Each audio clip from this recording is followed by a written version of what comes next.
Our first speaker will be Cinzia Canneri. Cinzia is a photojournalist based in Italy and has specialized in stories about the human condition, social change, gender, and immigration issues. Working extensively in the Horn of Africa, she has photographed the condition of women from a political, social, and cultural view.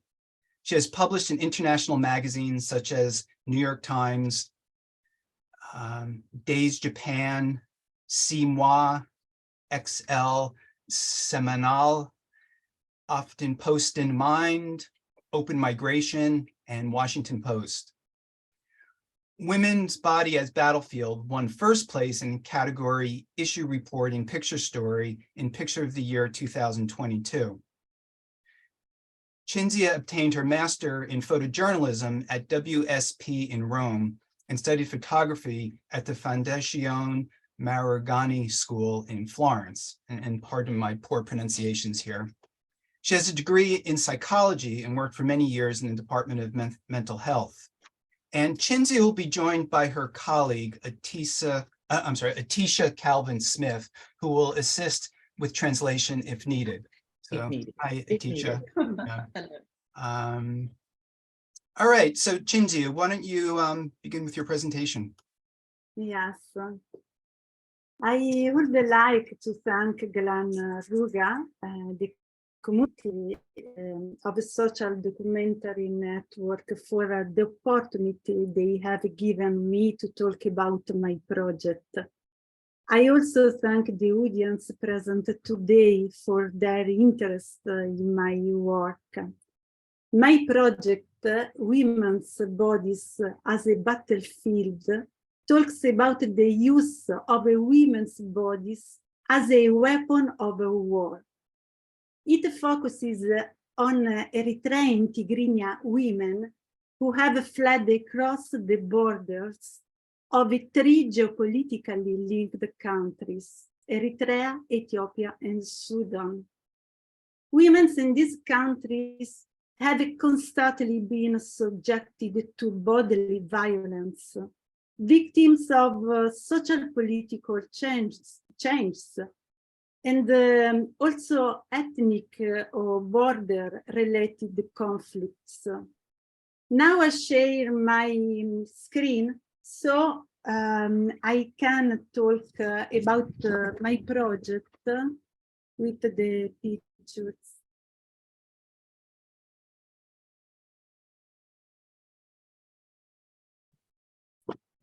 Okay. Can you see the screen? Yes, yes. Okay. We're seeing all the thumbnails. Okay. 1 moment. I put these pictures now. The initial phase of the work concerned the documentation of Eritrean women fleeing from one of the most repressive regimes in the world, Eritrea, and seeking refuge in Ethiopia between 2017 and 2019.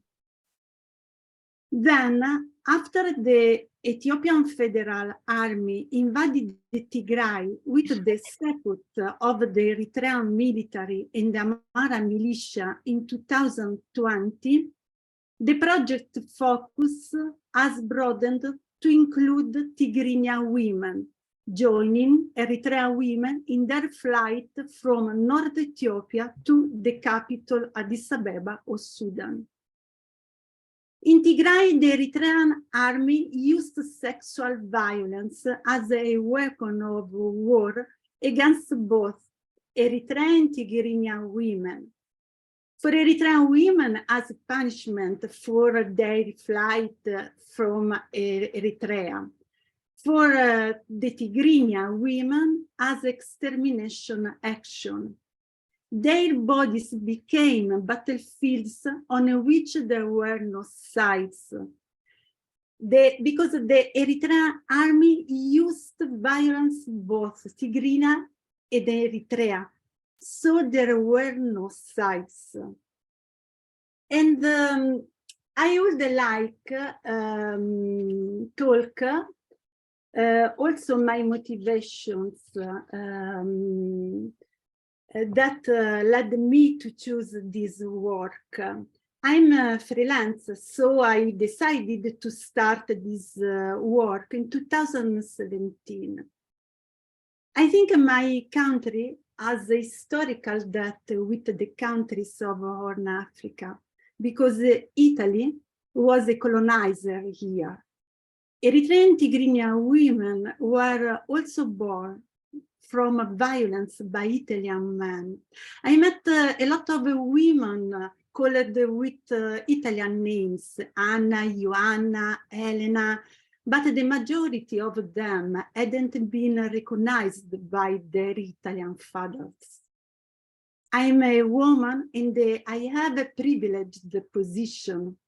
So I want to give them my voice to tell their story, because their stories were lived in silence of indifference of Western countries. And I think it is very important for me, the historical past of my country in this job. But there is also another factor which is connected with my motivation regarding this work. There was an Italian journalist, Montanelli.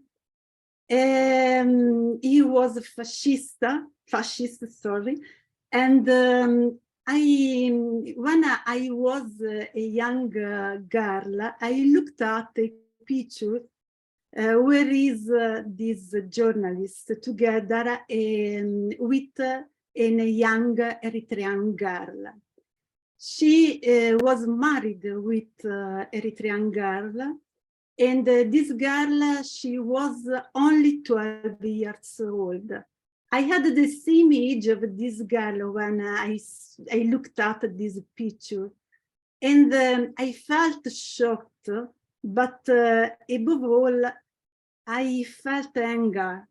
And I think these emotions are strongly linked with my motivation for this work. And I think it's really important for a photographer to ask him or herself what are the personal and also social reasons for starting and carrying out a project, above all a long-term project.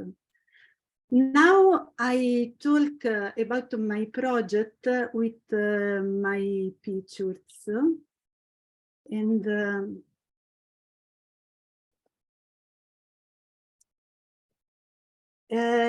in this photo is represented a Tigrinya girl who is showing the signs of sexual violence inflicted by her fellow countrymen in a refugee camp in Sudan. She escaped Tigray when war broke out.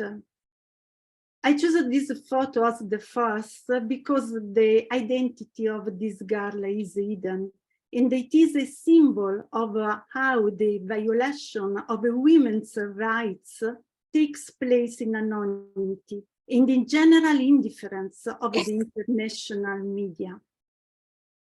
Furthermore, this photo tells how sexual violence is used as a weapon during the war, but also in peacetime, because the violence happened in a refugee camp and has been inflicted by her fellow countrymen. These pictures, in this picture, the woman is holding a religious pendant belonging to her husband, who went missing during the war in Tigray. She told me, "It is the only thing left of my past life." I chose this photo as a second because together with the first, it expresses a sense of a breaking body that I then tried to find in several parts of my editing.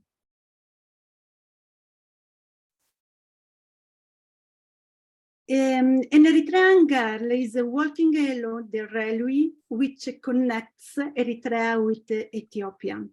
The majority of children in Eritrea grow up without the protection of parents who have emigrated or are serving indefinitely in the military in unknown locations. So young children want to leave their country to reach their parents or at the very least search for a new life. This girl who had complications after giving birth because of genital mutilation. 200 million girls and women around the world ever undergone genital mutilation, and 80% of them are Africans, living mainly in the Horn Africa. In this photo, there is the body of a child who died at the birth because his refugee mother arrived in very critical condition at the clinic. She was saved, but her child wasn't. A stillborn child of an accompanied mother is returned to her directly, wrapped in a piece of cloth.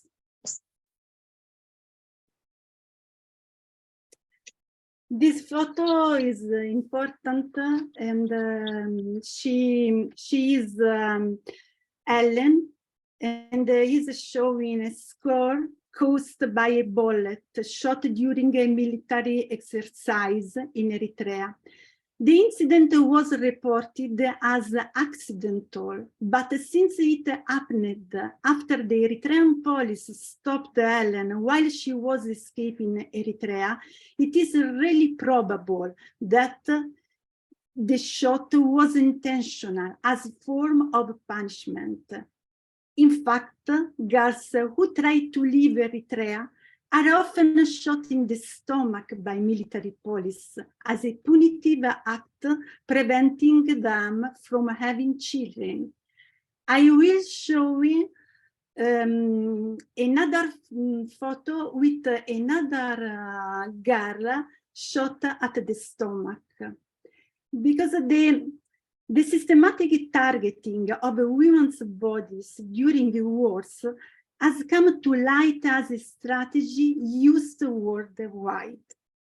Women are the objects of specific forms of violence, particularly sexual violence, but not only, constituting what has been defined as gender-based violence. Clearly, also men are victims of violence, but it is the gendered nature of violence which marks the experience of women as different. In this picture, there are Muslim women staying in groups as a measure of protection from possible attacks, because in Eritrea, Muslims are persecuted. In theory, Eritrea recognizes four religious groups: Sunni Islam, Eritrean Orthodox Church, the Roman Catholic Church, the Evangelical Church. But in reality, only the Orthodox Eritrean Church is accepted, while Muslims are persecuted, and in particularly women Muslims. Phones being charged. All migrants have a phone, which is often the only object they take with them when leaving their home countries. Mobile phones are important to migrants, helping them to coordinate their journeys and maintain contact with their loved ones.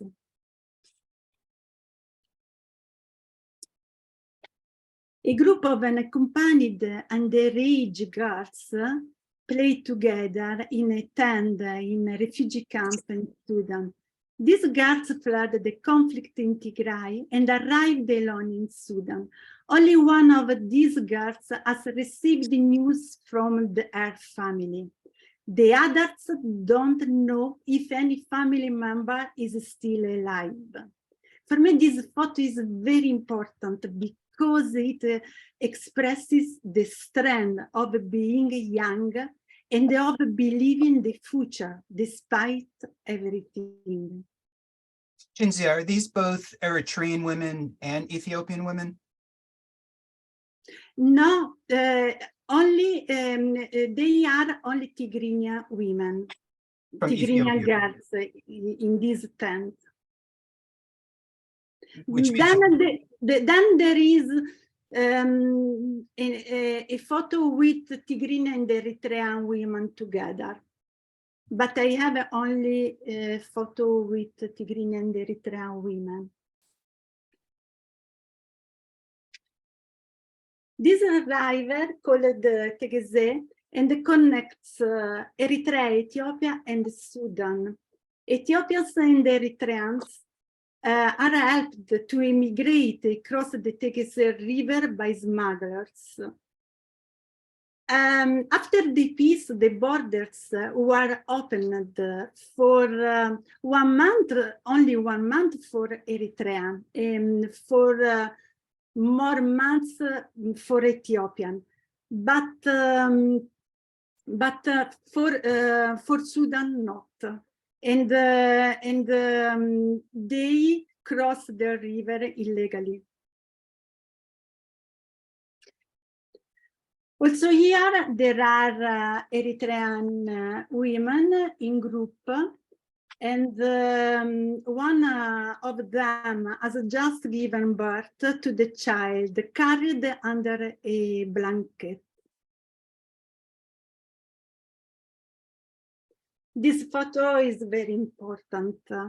Here there are some objects which once belonging to Rita's daughter, Elena, who died when she was 7 years old, while she was crossing the border between Eritrea and Ethiopia.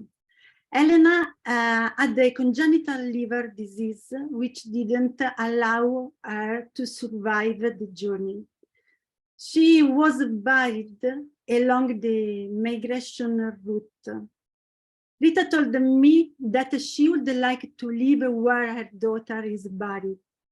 That precisely told me having moved away from my daughter's body means having lost her a second time. She's an Eritrean woman, escaped to Ethiopia for economic reasons. Also here, there are women living together. Refugee women often leave the camps for urban centers, where they live in the same building and they try to create a community and help each other. An Eritrean woman praying in the shack where she lives. Eritrean women are generally religious and find comfort in prayer. Also, this photo is important. There are unmarried Sudanese and refugee women living in a shelter with their children. In Sudan, having children out of wedlock is a serious crime. Many women pregnant as a result of having been raped in Tigray are socially rejected and condemned in Sudan. And this center, when possible, tries to arrange marriages between the rape victims and their abusers.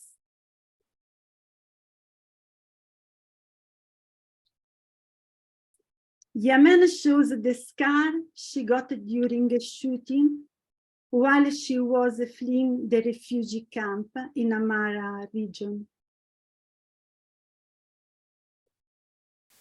This knife wrapped in a cloth belonging to Ruta. Ruta, she is an Eritrean woman. In Tigray, 3 soldiers entered her tent and stabbed Ruta, but she managed to save herself. She kept the knife and told me, I took this knife in case I needed to defend myself, and I still can't get rid of it because my blood is still on the blade. This girl's husband and brother are missing. She escaped in Addis Ababa with 2 children and was pregnant with the 3rd. It is Asmara, and entering Asmara, there is a peaceful atmosphere, and everything seems in strong contrast with the stories of migrants fleeing this country. This is because the espionage network is so widespread that it doesn't need policemen on the street. The home of an Eritrean refugee family living in Addis Ababa. A migratory journey can pause for many years, and the women decorate the rooms in a way to recreate a familiar atmosphere. Joanna was shot at the stomach and had the kidney removed. She was with her mother. Sorry, I know this a terrible photo. Here, an illegal doctor carries away a fetus after a clandestine abortion. Clandestine abortions are arranged with special smugglers, and the abortion costs about $500. With the war in Tigray, clandestine abortions have risen in number because of the many rape victims arriving in Sweden.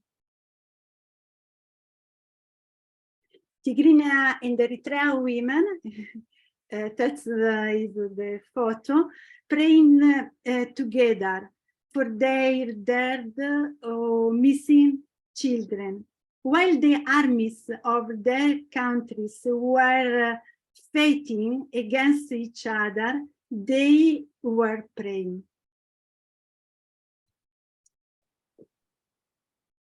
It is a refugee camp in Tigray. Since the war in Tigray, many Eritrean people have been forced to repatriate in their country. There is a terrible dictatorship.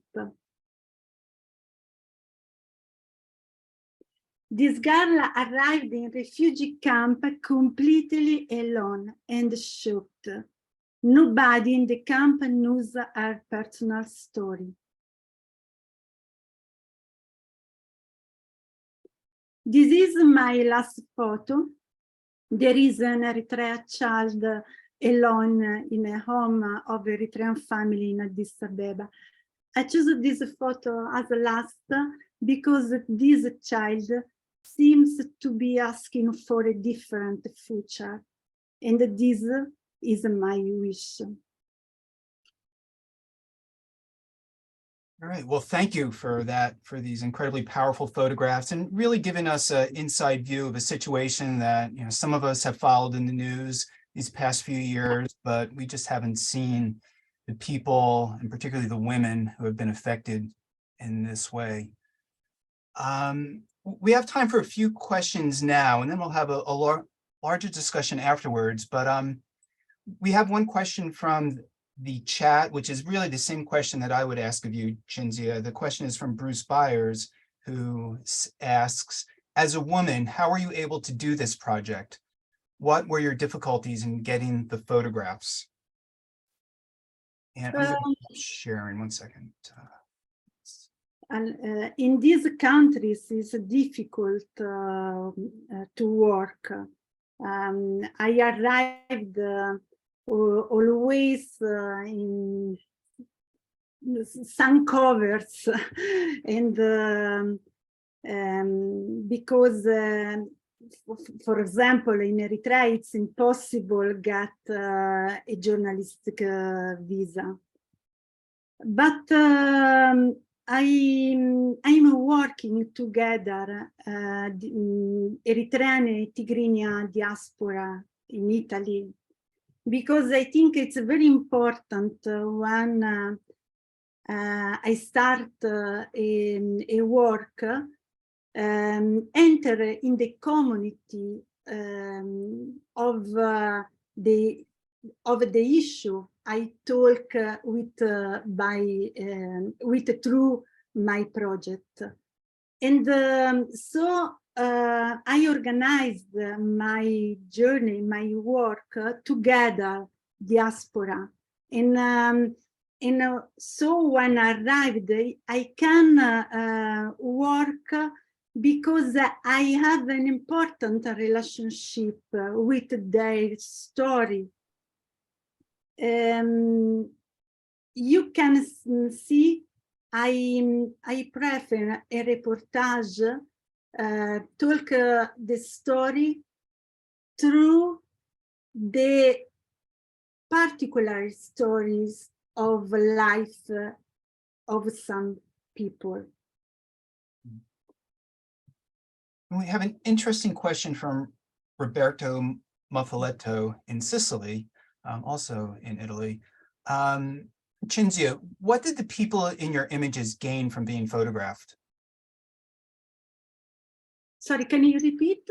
Yeah, what did the subjects in your photographs, the women, what did they gain? What did they benefit from being photographed? Okay, gain guadagno. Sì, yeah. Yes. Sorry, they gain advantage. Sì, perché quelle donne dopo questo progetto, il significato per loro era cosa? Yes. I think because the answer is the same I gave before, because I think I'm in their community.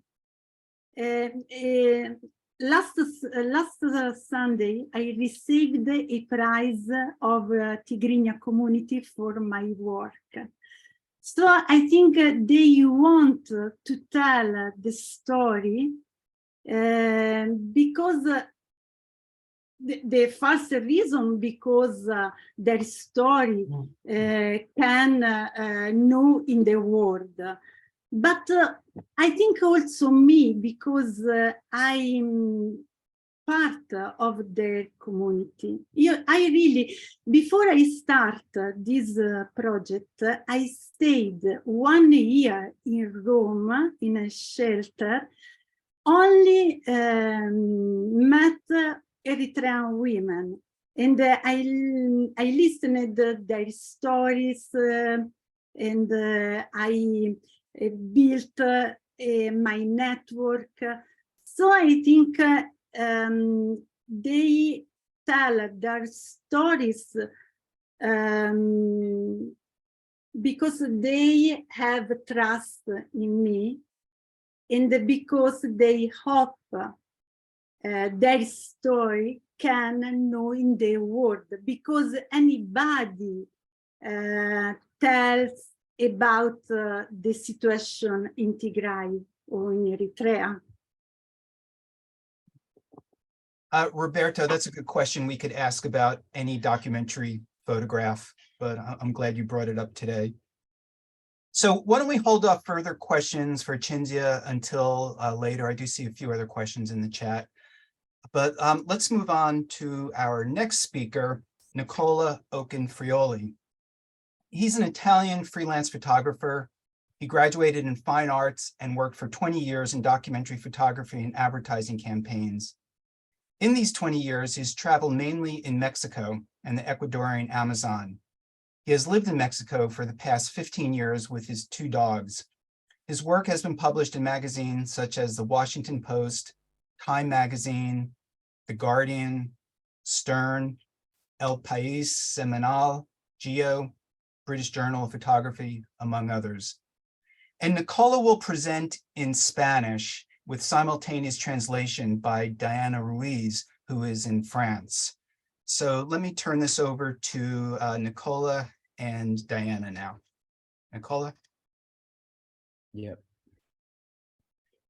Sí, buenas tardes a todos. Quería agradecer a Glenn por la invitación y a los interesados que se conectaron hoy. Hablaré en español, ya que mi inglés es un poco básico, pero también me agrada la posibilidad que esta intervención puede ser escuchada con facilidad por la comunidad hispanohablante, quizá desde Latinoamérica, desde las comunidades tradicionales del Ecuador y de la Amazonía, principalmente interesados en escuchar sobre su problemática. Good afternoon, everyone. I want to thank Glenn for the invitation and those who joined the call today. I will speak in Spanish as my English is very basic, but I also like the possibility that this intervention can be easily heard by Spanish speakers in Latin America, and perhaps from the traditional communities of Ecuador and the Amazon directly interested in hearing their own problems. El proyecto cuenta la resistencia de las comunidades y nacionalidades indígenas de la Amazonía ecuatoriana en contra de las continuas concesiones actividades extractivas en su territorio ancestral. Ecuador es rico de petróleo, de diferentes minerales metálicos como el cobre, la plata, el oro y el zinc. Project tells us about the resistance of the indigenous communities and nations in the Ecuadorian Amazon against the continuous concessions for extractive activities in their ancestral territories. Ecuador is rich in oil and different metallic minerals such as copper, silver, gold, and zinc.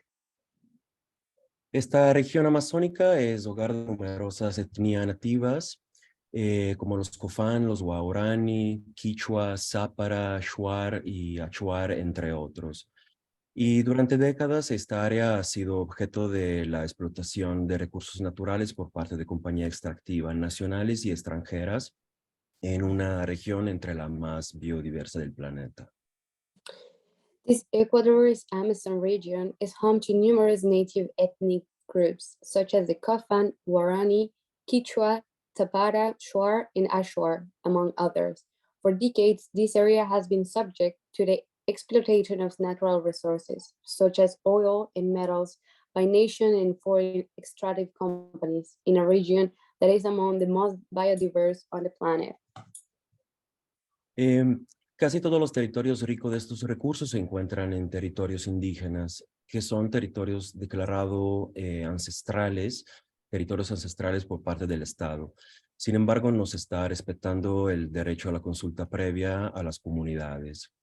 Ecuador es un país que tiene una deuda económica importante que intenta cubrir otorgando concesiones extractivas a empresas que puedan invertir en el país, como por ejemplo Canadá, China, Estados Unidos, entre otros. Almost all of the territories rich in these resources are located in indigenous territories, declared ancestral territories by the state. However, their rights to decide the status of their lands is not respected. Ecuador is a country with an important economic debt that it is trying to cover by granting extractive concessions to companies that can invest in the country, such as Canada, China, United States.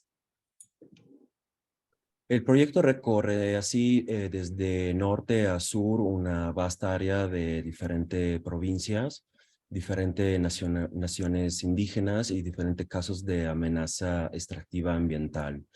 En general, la lucha ha sido impulsada por diversas razones. Primero, el impacto ambiental, donde el extractivismo ha tenido un efecto perjudicial en el medio ambiente, como la deforestación, la contaminación del agua y del suelo, arriesgando la seguridad alimentaria, la salud y perdiendo en muchos casos acceso al agua limpia. También la llegada de empresas ha generado conflictos sociales y divisiones comunitarias. The project covers a vast area from north to south in different provinces, different indigenous nations, in different cases of extractive and environmental threats. So this stroll has been driven by several reasons. First, the environmental impact, where this extractivism has a huge impact on the environment, such as deforestation, water and soil contamination, destroying the jungle and altering the ecosystems. The arrival of companies has also generated social conflicts and community division. In general, the natives have had disproportionately affected, risking their food security, their health, and in many cases, losing access to clean water. Considero que los indígenas por excelencia son los guardianes de la selva. Nadie como ellos puede mejor preservar y defenderlos. Siempre se defiende algo que se conoce, que se valora y que es necesario. Y ellos dependen completamente de la naturaleza para sobrevivir. Creo que esto es el principal motivo del por qué los indígenas son los mejores defensores de la naturaleza. I consider indigenous people is well known for being the guardians of the forest, for their way of preserving and defending it.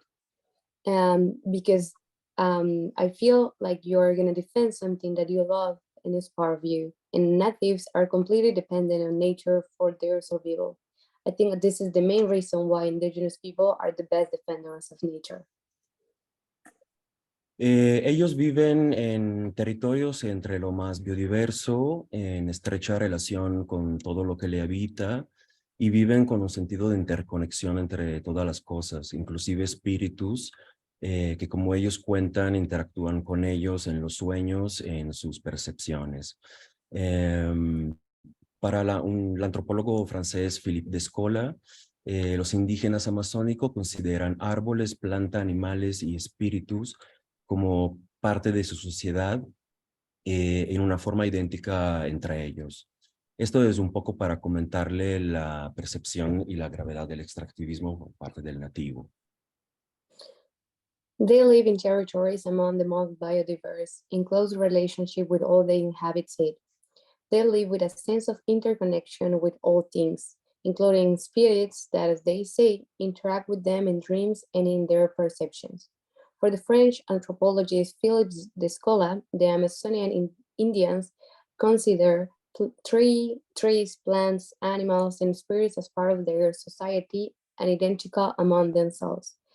I say this to explain the perception and the seriousness of extractivism for the natives. Y por estas razones, las comunidades indígena y campesina han formado movimiento y organizaciones para defender sus derechos y luchar contra la pérdida de sus recursos.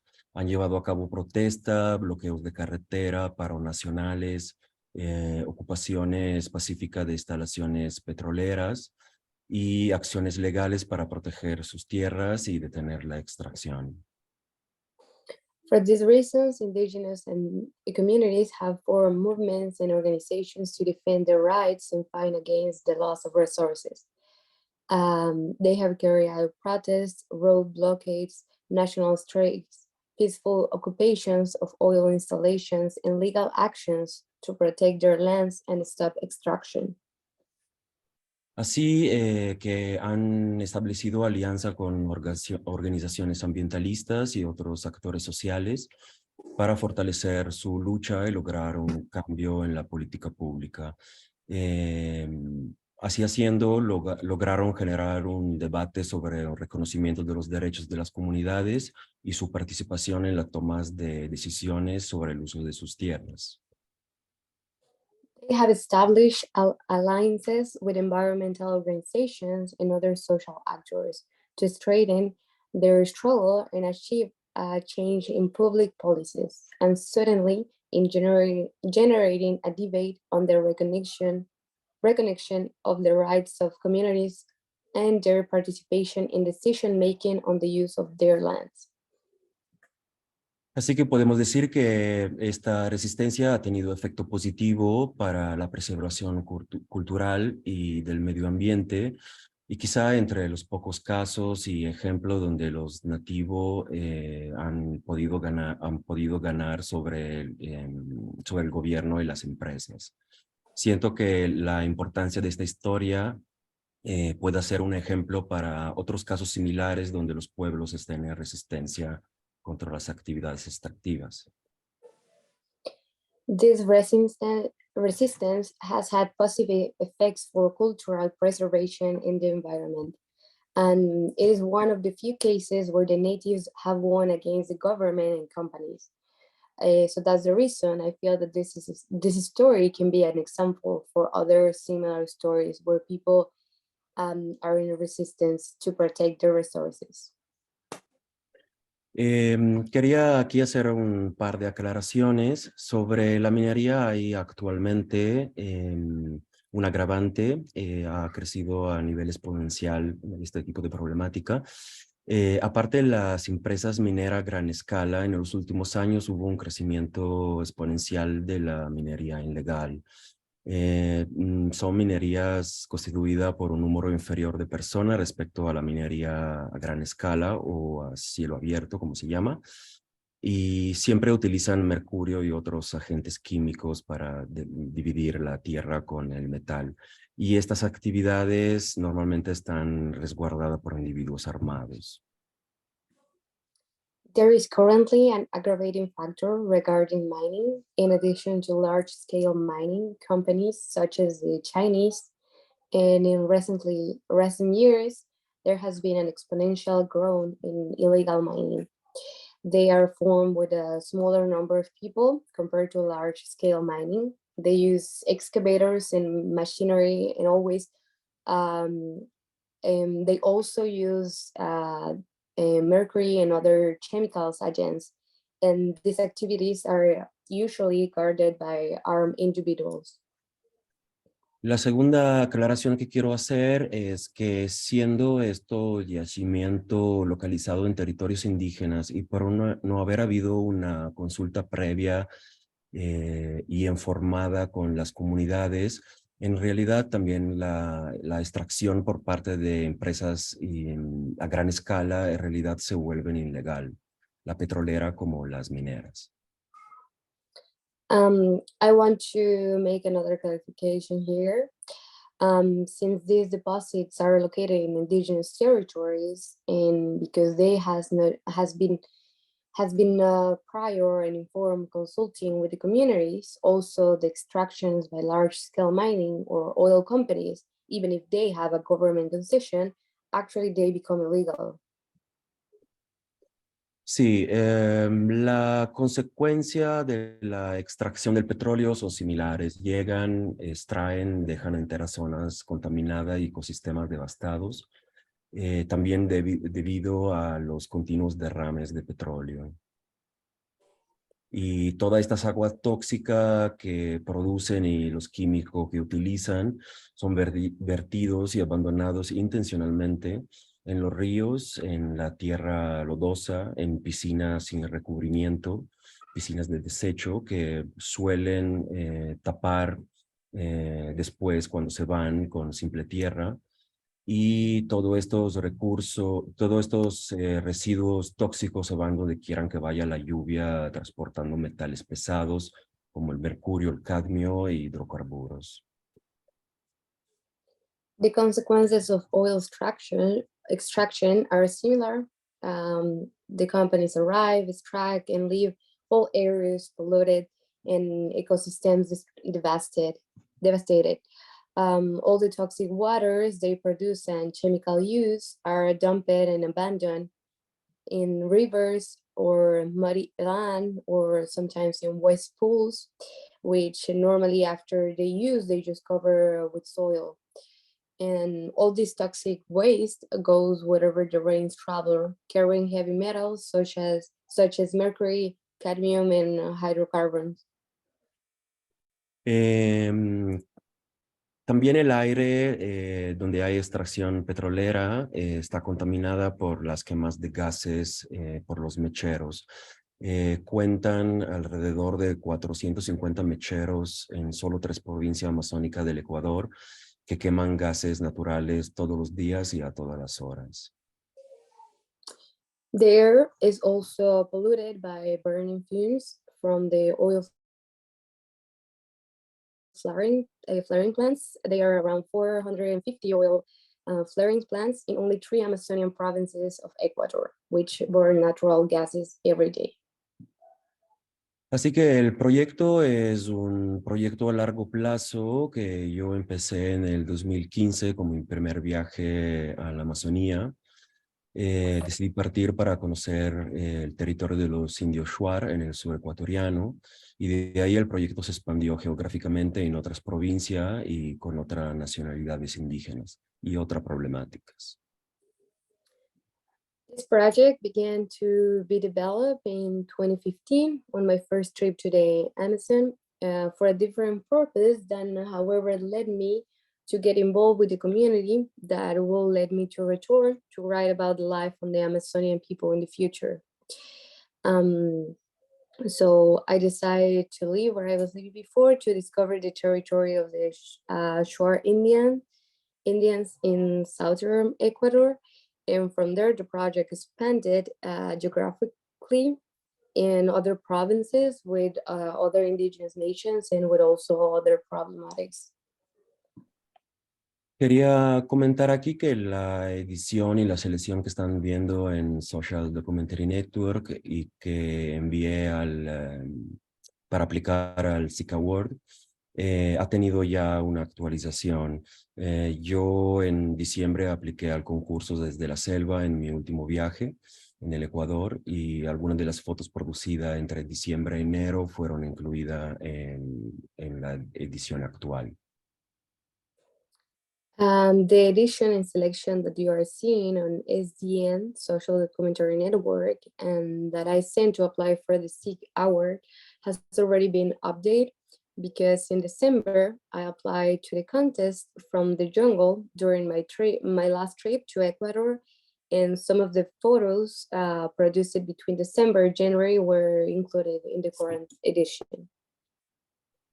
Pero también la edición enviada para el premio tiene una particularidad. Por primera vez junté 2 proyectos que estaba desarrollando en la Amazonía, 2 proyectos absolutamente muy cercanos y que convivían entre ellos, y que pero por alguna razón decidí tenerlos separados. Pero con el tiempo y con la ampliación de los 2 proyectos, uno empezó a necesitar del otro, y empezó una razón para hacerlo convivir en el mismo proyecto. Así que el concurso ZEKE fue la oportunidad para mostrarlo como conjunto en una nueva edición. The edition sent for the prize also has a particularity. For the first time, I put together 2 projects that I was developing on Amazon. 2 very close projects that coexist with each other, and for some reason I had decided to keep them separate, and over the time and with the expansion of the 2 projects, one began to need the other, and from there the idea of merging them into the same project was born. And the ZEKE contest was the opportunity to show them as a group and in a new edition. Sí, los 2 proyectos fueron Piazzau, y Junte Petraolum, que significa aceite de piedra, que empecé cuando decidí reconstruir a través de los daños humanos y ambientales la presencia de Texaco entre el 1964 y los años 90. Las consecuencias ambientales de la actividad de Texaco, ahora Chevron, en el Ecuador, sigue siendo hasta el día de hoy considerado por los ambientalistas el desastre ambiental más grave relacionado al petróleo de la historia humana. The 2 projects that I decided to merge are called Pizzao and Petroleum. Petroleum means oil stone. In those projects, I decide to rebuild through human and environmental damage Texaco's presence between 1964 and the 90s. the environmental consequences of Texaco's activities that now it's called Chevron. In Ecuador continue to this day to be considered by environmentalists as the most serious oil-related environment disaster in human story.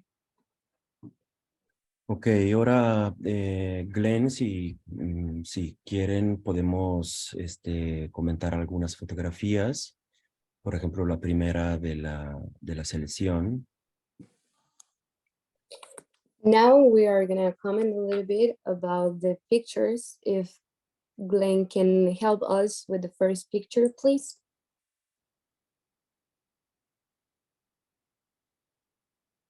Ok, aquí vemos una niña jugando de regreso a la escuela con una de la tubería que cruza el patio de su casa a pocos metros de la entrada de la casa.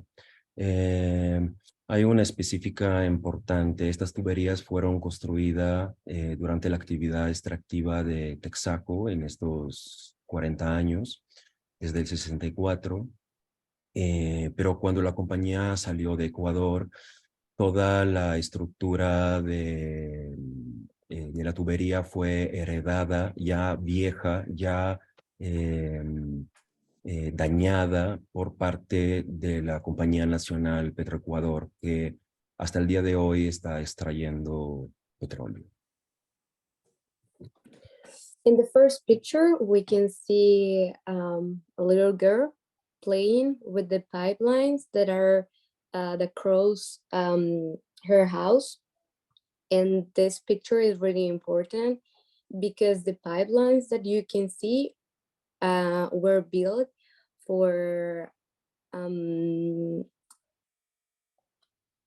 the company Texaco in the 14th, and has been now used for Petros Ecuador.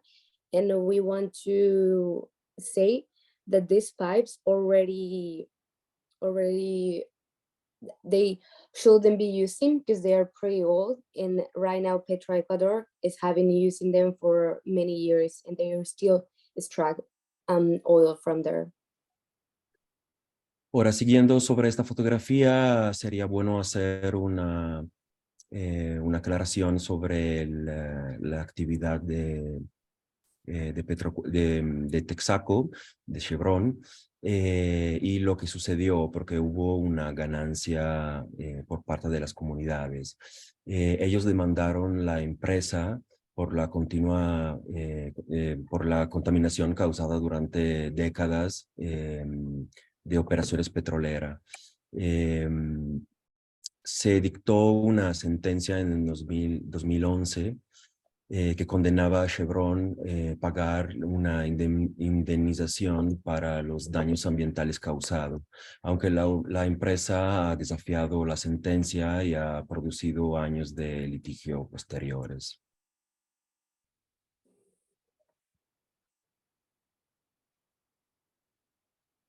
La parte en gris, Diana. Perdón, ¿puedes repetir la última parte? Porque mi internet se fue por el momento. Sí, sí, las comunidades indígenas demandaron a la empresa Texaco por la contaminación y se dictó una sentencia en el 2011 que condenaba a Chevron a pagar la indemnización por los daños. Okay, gracias. Yes, so this is really important because Texaco now, as Chevron, caused decades of oil operation caused a lot of damage. So this community decided to go to court and actually start having fighting against the company till they actually won the case, and Texaco after that had to pay for all the damage that he has been done.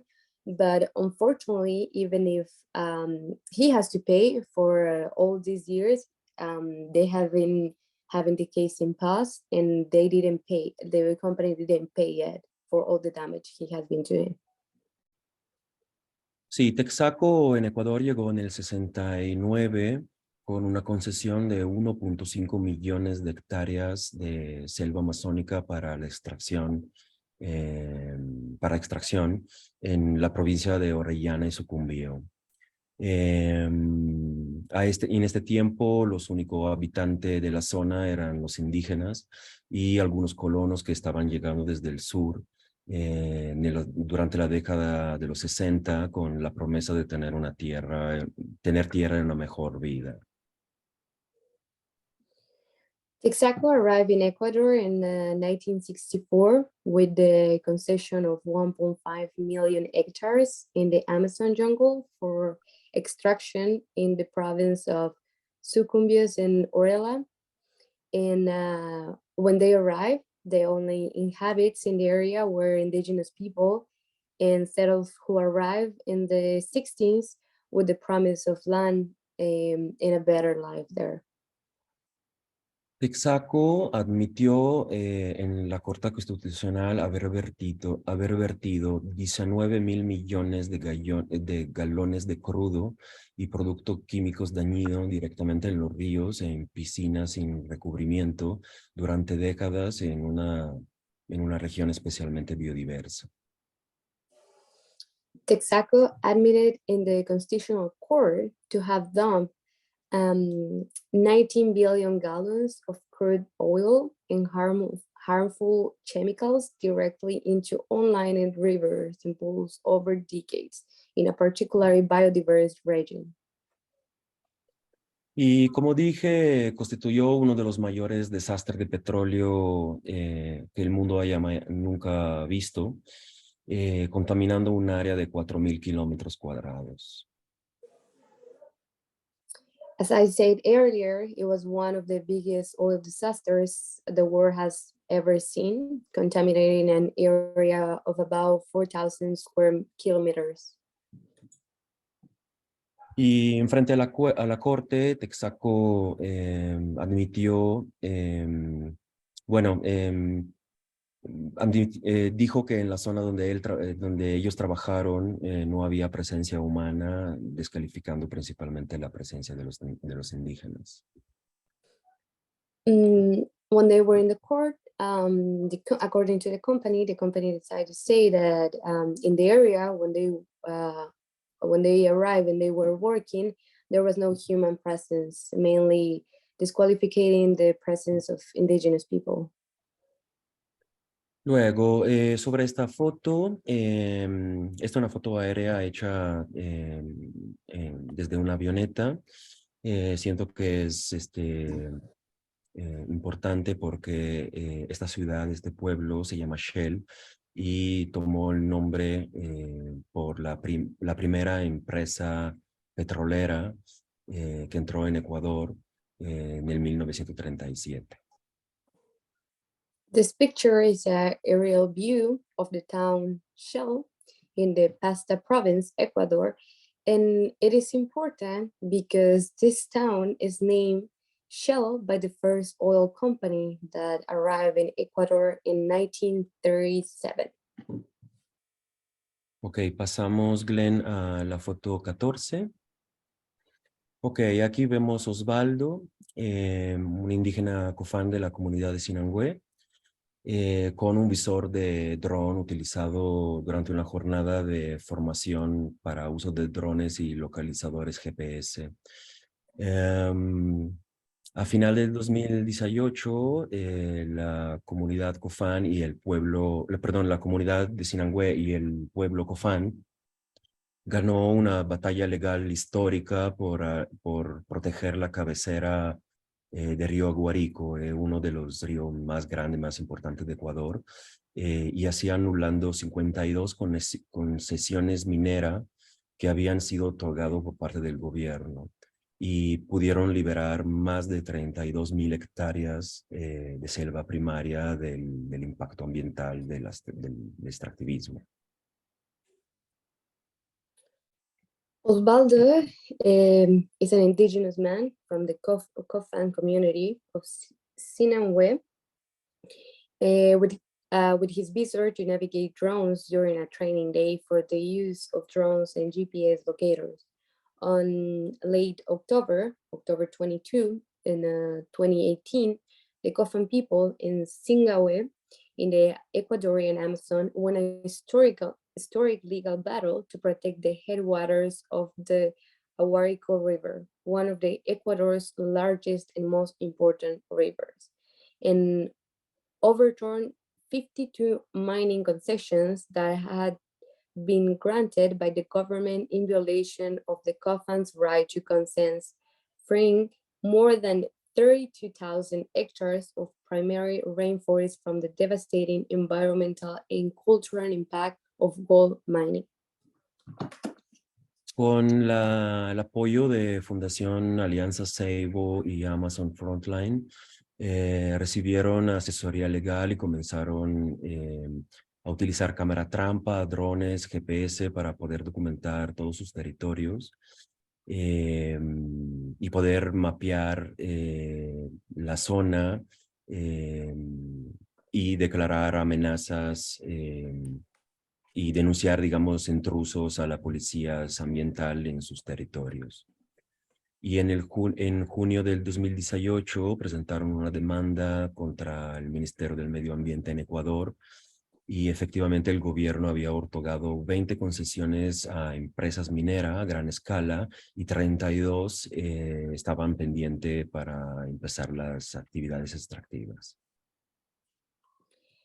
With the help of Foundation Alianza Seibo and Amazon Frontlines, they received legal advice and began using camera traps and drones to document illegal incursions, as well as your referencing systems to map threats and report trespassing to the environmental police.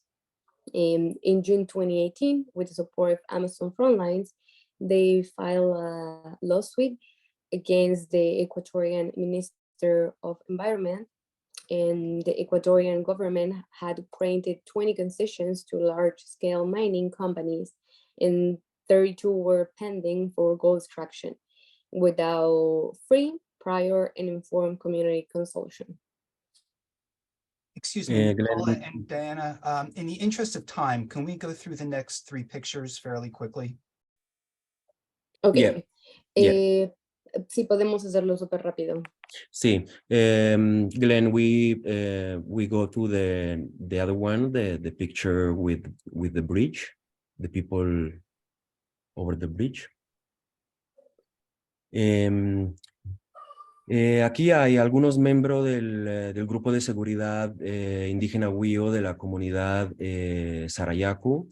Ellos tuvieron 25 años de resistencia y la comunidad ha logrado impedir la extracción del petróleo en su territorio de 333,000 hectáreas, acres aproximadamente.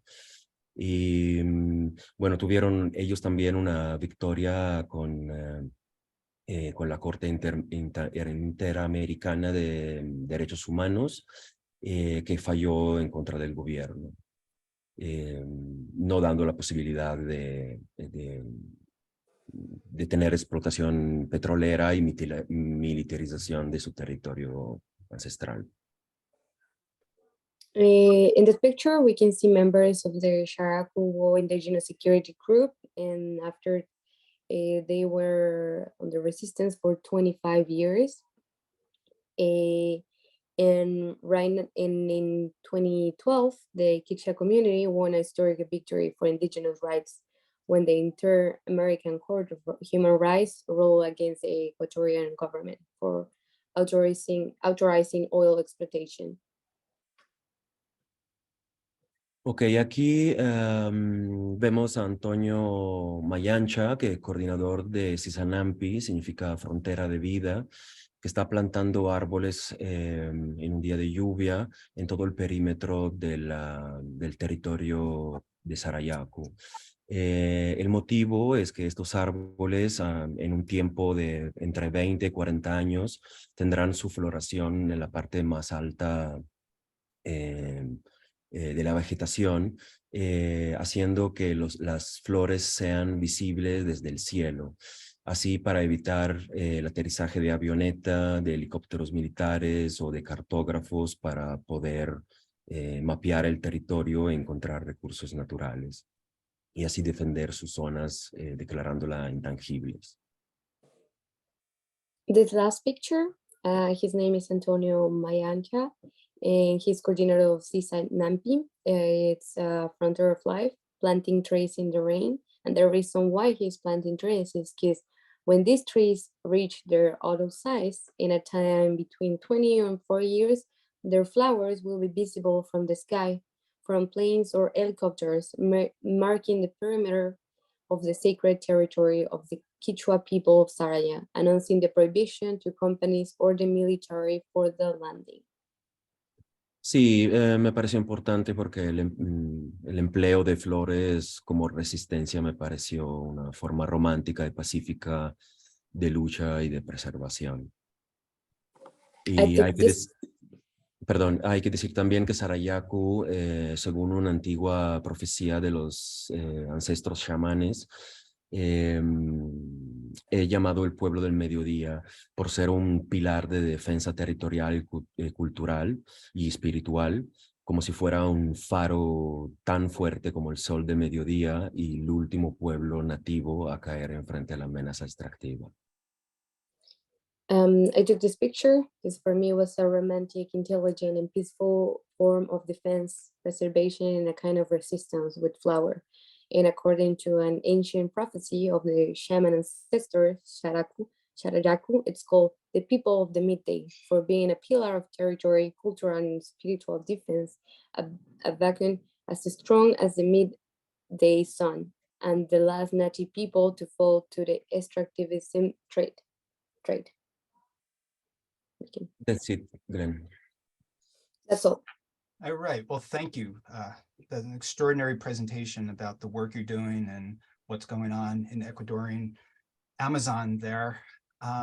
So why don't we open this up for questions?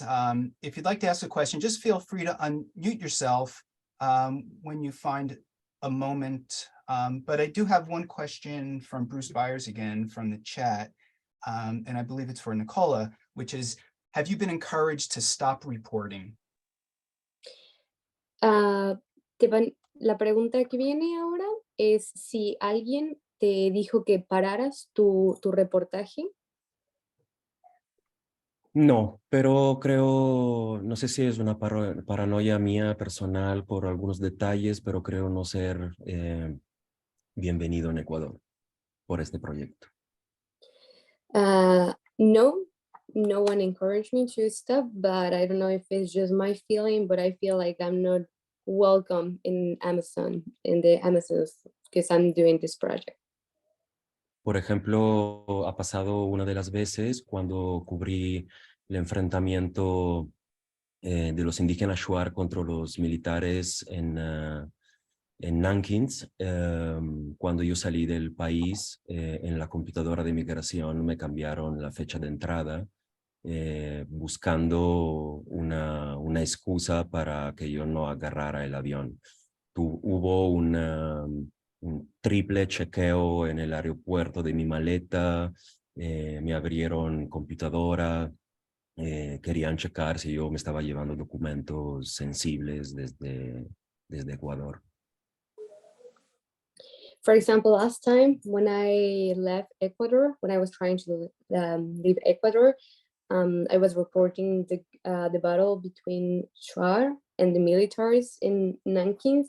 And there, when I was in the airport, they somehow changed the date when I arrived in the country. So they were checking me. They checked me 3 times. They were checking my computer. They were looking for some documents or whatever I had that it was just sensitive information for them, and they didn't want me to have all of that. I have some questions, but anybody else in the audience want to ask any questions, either directly or through the chat? Yes, Glenn, hi. Hello. Hello. Yeah, I have a question for Nicola. I'll ask him in Spanish and then I'll translate. Hola, Nicola. Muchas gracias por tu trabajo. Y Gracias. quiero saber, Nicola, ¿qué es el impacto de la resistencia indígena con los jóvenes? Y si tú sabes si ellos quieren seguir la lucha de sus padres para salvar su tierra y la selva. So what is the impact of the indigenous resistance amongst the youth? And you know if they are willing to carry on their father's fights to save the land and their forests.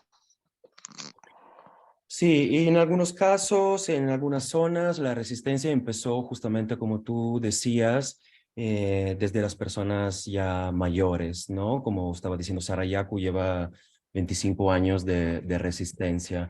En realidad los jóvenes son jóvenes brillantes, son absolutamente conscientes de lo que está sucediendo y de lo que es el riesgo del extractivismo.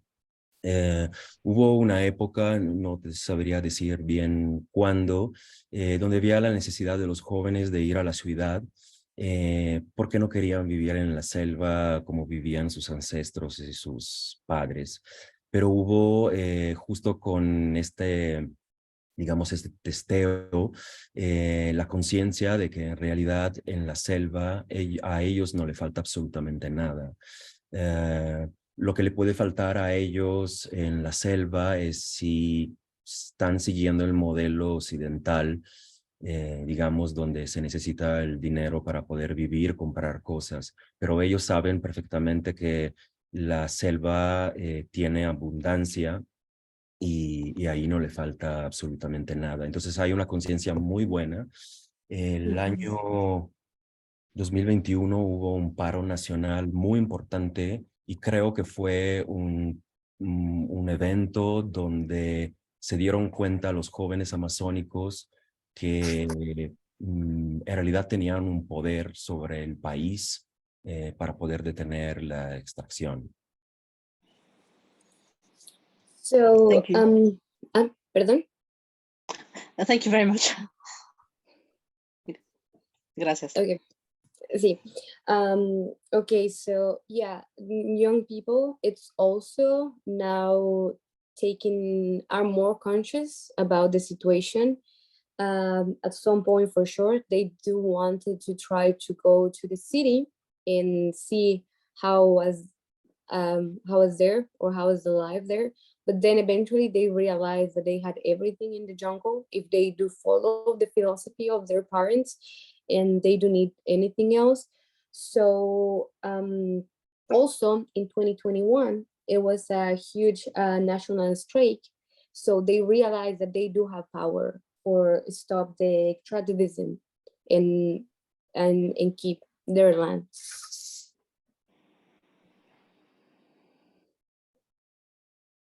Nicola, how do you travel in the region? Do you have support? Can you communicate directly with the indigenous population, or do you have a translator?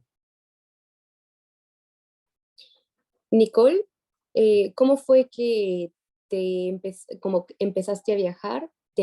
¿Fue de tu dinero o alguien te dio dinero, alguien te apoyó? Y también, ¿de qué manera te comunicabas con las personas? ¿Tenías algún traductor o de qué manera lo hacías?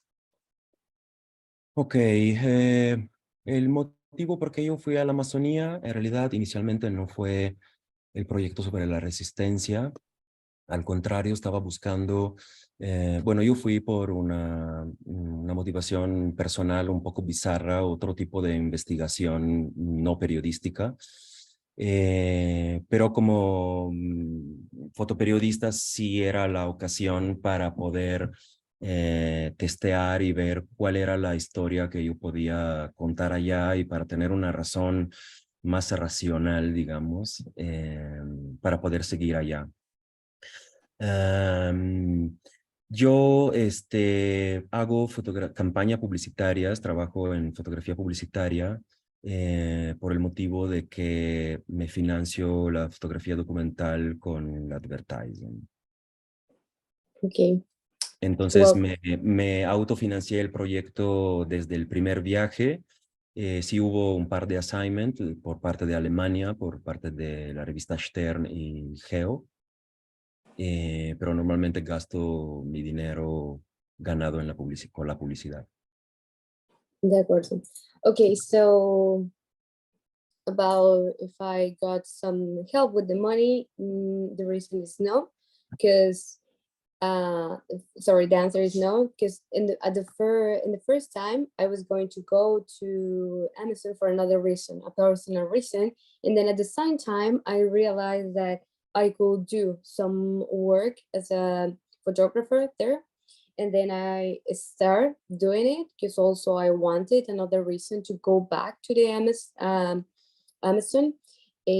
So I started working with that. And also the way that I do pay for my trips is I work in advertising.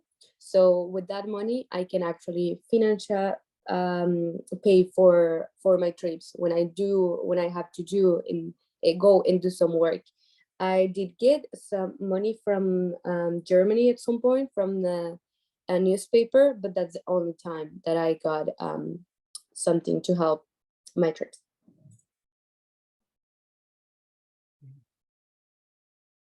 Skip Shield, Skip, do you want to ask this question? Do you want to just unmute yourself and ask it? And I think it would be for either Cinzia or Nico. Approved. Have you had exhibitions of your prints anywhere in the world? And part two of the question, have you explored giving or lending the photos, either as prints or digital files, to the people you photographed for their own use? Diana, no entendí la segunda parte. La pregunta es si has hecho exhibiciones en algún lugar en el mundo, y la segunda es si les has dado a las personas que tú les tomaste las fotos alguna fotografía o copia digital de ellas para que ellos las puedan utilizar. Sí, el proyecto fue exhibido algunas veces. La primera vez en Italia, creo 2018, por un concurso, una primera edición de un concurso que estaba naciendo, que se llamaba ASPA Award. ¿Aspa? ASPA. Fue exhibido en París porque fue seleccionada para la exposición de París Photo. No recuerdo el nombre. Había un premio paralelo a París Photo sobre el tema ambiental y fue seleccionado. Luego en el 2021, si no me equivoco, ganó el primer premio, el solo winner del Zoom Award en Photo Zoom de Canadá. Ganó el solo winner. Sí. ¿De qué, perdón? En Canadá, en Canadá, el concurso Zoom Photo Award. Y ahora ganó otro premio que fue del festival de Civili Awards en Georgia, y hubo exposición también ahí. Ok, ¿y Sí, sobre lo que te preguntaron ajá. de las fotos? Sí, normalmente hago así, sobre todo en el momento que me las piden. A veces he mandado también fotografía digital a través del WhatsApp. Son comunidades que obviamente siendo ayudadas por ONGs, de repente por motivos o de educación o de emergencias, tengo un Wi-Fi satelital. Entonces, en una de estas, muchos de los indígenas también poseen un celular. Yo sigo manteniendo contacto con ellos, pero sí he regresado con fotografías, por ejemplo, la comunidad de Tsuntsuim, Shuar, que fueron los hombres que atacaron, que hicieron el enfrentamiento contra los militares en 2016. La vez que regresé con la assignment de Alemania, regresé con las fotografías impresas. Danny, you got all that? That's a lot. Yeah. I'm writing, so I can actually get everything. So yeah, the first time the project was shown, it was in Italy in 2018, because it was ASPA Award. ASPA Award. Yeah, it was there. So that was the first time that it was shown. Then it was in Paris in 2020. No, then it was in Paris. I didn't know, he didn't mention the date, but it was because they had something called photo ambiental. So here the project won the solo winner. Oh no, that was in Paris, present. Sorry, and after in 2021, he won the Zoom photo in Canada. So, and then it was also shown in Civil Hour, Georgia. In Georgia. In Georgia. ¿Eso cuándo fue? In Civil... Hace 3 semanas. Okay, and three weeks ago was shown in Civil Hours, Georgia. So yeah. Sí, hubo otro premio, hubo un seguimiento de premio en Georgia, en el Festival de Georgia. Okay, y entonces ganó otro premio. El segundo de este año. Okay, so yeah, 3 weeks ago won another prize in the Civil Awards, Georgia. And yes, he mentioned that he has a close relationship with the people. He still is in contact because some of them do have a phone. So also sometimes they ask him for the pictures because they work with ONG, so they sometimes need that. So yeah, and also in 2016, he went back with the pictures already printed and to show them. And why don't we have one final follow-up with Cinzia? Cinzia, do you want to answer that question as well about has this work been exhibited, or have you shared these photographs with the women that you photographed? But I consider this my work not finished, but arrived at a good point only last year. In the last year, I won the first place in POI, so I think I had exhibition with them, and also in Japan. And in these weeks, I'm arranging some events to connect money together the diaspora, to open a cafeteria for a woman in Addis Ababa. And I use my pictures in these events. Cafe shop. We are arranging some events with my pictures, and we try to connect money to open the cafe shop for a woman raped in Tigray, and this woman gave birth to children from the violence. In the next months in New York. Yeah. With both of them will be at Photoville shortly. All right, well, thank you, everybody. It's been a long afternoon. It's been a very exciting presentation of this work. You could see and read more about these projects both on the SDN website and in ZEKE magazine, and on the websites of Cinzia and Nicola. So keep your eyes out for future documentary matters and other SDN programs. And I really want to thank our presenters. I want to thank the translators, and I want to thank all of you. She did a great job by herself, I would say. All right. Have a good Thank day. you, Glenn. Thank you. Thank you. Bye-bye. And look for this on the SDN YouTube page if you'd like to see the recording, or let your friends know about it. Ciao. Chido, carnal. Gracias. Thank you. You're Bye. welcome. Thank you. Thank you. Bye.